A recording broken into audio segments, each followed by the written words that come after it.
పొగాకు రైతులకు గిట్టుబాటు ధర కల్పించడంలో ఈ కూటమి ప్రభుత్వం పూర్తిగా విఫలమైందని మాజీ మంత్రి కారుమూరి నాగేశ్వరరావు ఆరోపించారు. మాజీ ముఖ్యమంత్రి జగన్మోహన్ రెడ్డి ప్రకాశం జిల్లా పొదిలి పర్యటన ఈ నెల 28న ఖరారు కావడంతో మాజీ మంత్రులు కారుమూరి నాగేశ్వరరావు, ఆదిమూలపు సురేష్, వైసీపీ జిల్లా అధ్యక్షులు బూచేపల్లి శివప్రసాద్ రెడ్డి స్థానిక పొగాకు వేలం కేంద్రాన్ని సందర్శించి వేలం నిర్వహణాధికారి గిరిరాజ్ కుమార్తో సమావేశమయ్యారు. వేలం నిర్వహణ రైతులకు గిట్టుబాటు ధర అందించలేకపోవడానికి కారణాలు అడిగి తెలుసుకున్నారు. ఈ నెల 28న జగన్మోహన్ రెడ్డి వేలం కేంద్రాన్ని సందర్శించి రైతులతో సమావేశమై పొగాకు రైతులకు గిట్టుబాటు ధర కల్పించే విధంగా ప్రభుత్వం ఒత్తిడి తీసుకురానున్నట్లు మాజీ మంత్రి కారుమంచి నాగేశ్వరరావు తెలిపారు. కార్యక్రమంలో వైసీపీ రాష్ట్ర కార్యదర్శి కెవి రమణారెడ్డి, వెంకటేశ్వరరావు, అన్న కృష్ణ చైతన్య, సానికొమ్ము శ్రీనివాసరెడ్డి తదితరులు పాల్గొన్నారు.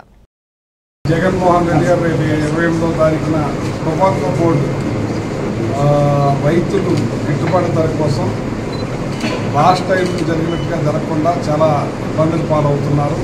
రేట్ లేక మరి ఈరోజు 35% మరి బ్యాక్ వెళ్ళిందంటే రైతులు ఎంత ఇబ్బంది పడతారో మరి దీని మీద జగన్మోహన్ రెడ్డి గారు ప్రత్యేకంగా 28వ తారీఖు వచ్చి ఇక్కడ రైతులందరినీ కూడా పరామర్శించి ఈ రేట్లు పెరిగే విధంగా ఆయన గట్టిగా మాట్లాడటానికి రైతులను పరామర్శించడానికి 28వ తారీఖున వస్తున్నారు. మార్నింగ్ 9:30 మరి ఇక్కడ రైతులందరినీ కూడా ఆదుకునే కార్యక్రమం జరుగుతుందని చెప్పి ఈ సందర్భంగా తెలియజేస్తుంది. ఈ ప్రభుత్వం వెంటనే కళ్ళు తెరిచి రైతుల కోసం ప్రత్యేకంగా ఒక నిధిని ఏర్పాటు చేసి గవర్నమెంటే ఒక మార్క్ ఫెడ్ ద్వారా పొగాకును కొనిపించి రైతులను ఆదుకోవాల్సిన అవసరం ఈ చంద్రబాబు నాయుడు గారికి ఉంది కాబట్టి ఎట్టి పరిస్థితుల్లోనూ ఇది కొనే ఏర్పాటు చేయాలని చెప్పి మేము డిమాండ్ చేస్తున్నాం.